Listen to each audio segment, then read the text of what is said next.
officially a 31-yarder to win it for the Giants. Yeah, Friday night. Welcome to the Sports Desk, my friends. I'm Scott Stanford, joined tonight by former Giants punter, Super Bowl champ Steve Weatherford. Happened to be walking by. He was dressed for the occasion, so we dragged him in like we do with everybody else. Listen, my man. It's good to be here. You had an eventful week. I did. Last Friday, you parting ways with the Giants. Mm-hmm. Did that come as a surprise to you? Did you know that was coming? You know what? I've always been the type of person to never take anything for granted. And for me, 10 years in the National Football League, 4 of them with the Giants, and 6 years in New Jersey. And I'm still going to stay here. I don't know what God's plan is for me, but for me, it's just never taken any day for granted. And so did I see it coming? I didn't see it coming, but I wasn't shocked because I've played this game long enough, Scott, to know that tomorrow is promised to no one. Right.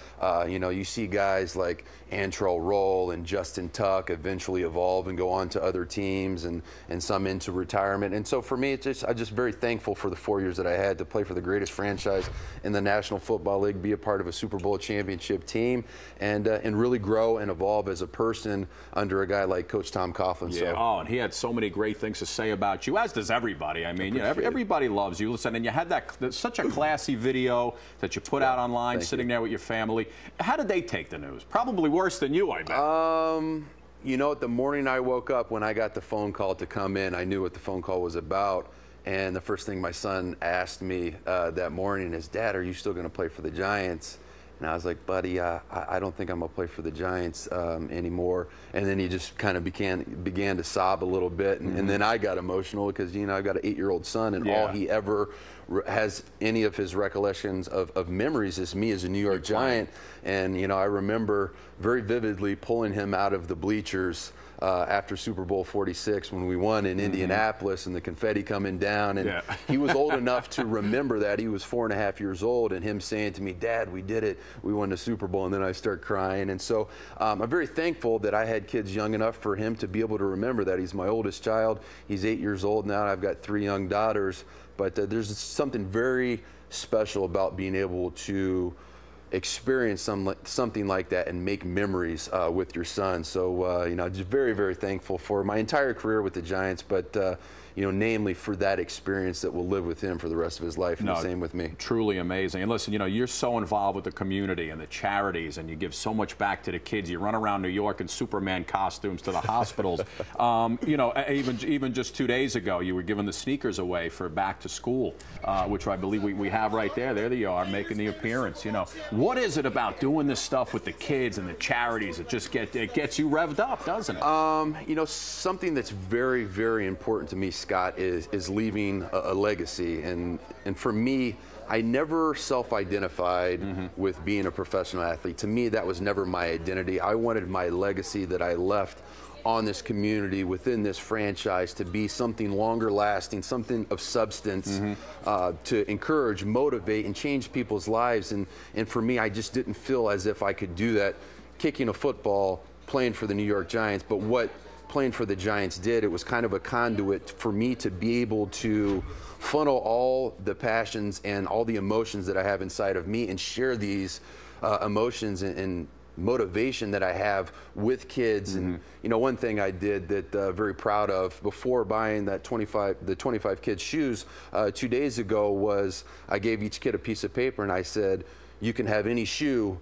in this store, but the only catch is I want you to write down 3 short-term and long-term goals that you have for your life, and I want to review them with you and talk to you about them, and then we can pick out any shoe you want." So it wasn't just giving them shoes to put on their feet. It was really giving them confidence that somebody cared about them enough to spend time with them, help them set life goals. Hopefully, if I just changed one kid's life, with the 2 hours and the $2,500 that I spent, to me, that's more important than anything else because I changed somebody else's life. So the Giants gave me that platform, and I'm incredibly thankful for it. Came down today, Eli's new contract with the Giants, 4 years, $84 million extension, right? Good for him. $65 million guaranteed. And you know Eli. We all know Eli and his personality. This doesn't even change him at all, right? He doesn't even flinch at this.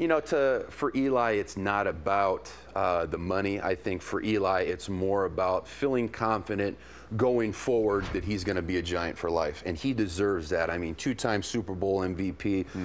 Seemingly every single Giants passing record. Yeah. He's an elite quarterback. He deserves to be paid so, and I couldn't be happier with, for him for that deal, not only financially, but more importantly for him to end his legacy and end his career as a New York Giant and the greatest quarterback that's ever played for that franchise. And the relationship that I had with him was very special. And, after I was released, we had some really good conversations about life, moving forward, families, and things in life that are bigger than football. Yeah. And so I will be I'll be missing that guy, but I'll tell you what, on Sunday mornings I'll be sitting there with my son and cheering the Giants on. Yeah. Just like he does for me. So it'll be kind of a weird dynamic for me to be able to watch the games with him instead of him watch me play games, but just feeling very grateful for everything I've had up until this point. Listen, not that I'm jealous or anything, but I know you were voted like sickest body in the NFL, right? Sickest body.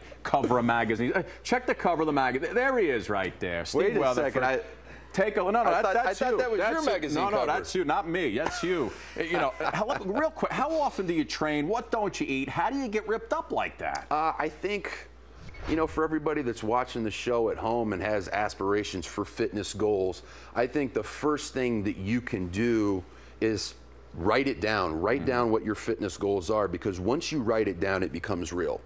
And I think it's kind of like you hope for something, but until you put action behind that dream, that's all it is a dream. So, for me, I think it's everything in life is in moderation. You can exercise too much. You can eat too healthy. I think a moderated diet is incredibly important, and I think finding something that you're passionate about doing that's physical, whether it's playing softball, running, biking, hiking, walking, lifting, racquetball, whatever the case may be, find something that you enjoy doing and pour yourself into it. Be passionate about it. Be consistent with it. And then I think at the same time, you're going to be getting closer to your fitness goals, and you won't feel like you're doing something you don't want to do, because if you don't enjoy it, Scott, you're not going to stay consistent with it. Steve, I feel like I've reached my fitness goal. I would take a look. How do you rate? Man, you're looking shredded. Not Scott. bad, right? Look at the abs and the separated deltoids. Hey, I like that, huh? Lots more to do here on this 5 program, including our Chevrolet Play of the Day. Steve and I are going to go one-on-one from the foul line right here. There's a lot more under that suit you guys don't know about. This guy is in shape. All right, back here on the sports desk, Stanford, Weatherford. Yankees lose to the Blue Jays 11-5. Mets lead the Braves 5-1. Serena Williams loses at the U.S. Open. Djokovic and Federer advance. We are about to do a little foul shooting contest. Are you ready, sir? We're going to do 30 seconds each. I'm not ready yet. I don't want to shoot a Super Bowl. I don't want to shoot a foul shot with wearing my Super. Hold my Super Bowl ring, would you? Yes, sir. Yes, sir. All right, go to the foul line, quick. I'll hold your. I'm going to put this in my pocket. You got 30 seconds. Oh, 0 for 1.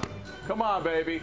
Let's see. Oh, and the pressure's on. Come on, let's go. Let me loosen up this suit. 0 for 2. Oh, 0 for 3. This is going to be a piece of cake. I'm getting nervous on TV.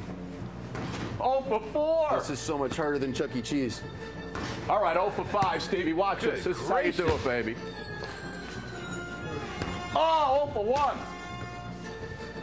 0 for 2. Don't get nervous, Scott. Come on, let's go. It's the suit. There it is. 1 for 3. I think I won already, right? Do I keep the ring? 20 seconds left, Steve. Come on, let's go. Now he's just putting salt in the wound. Oh, baby.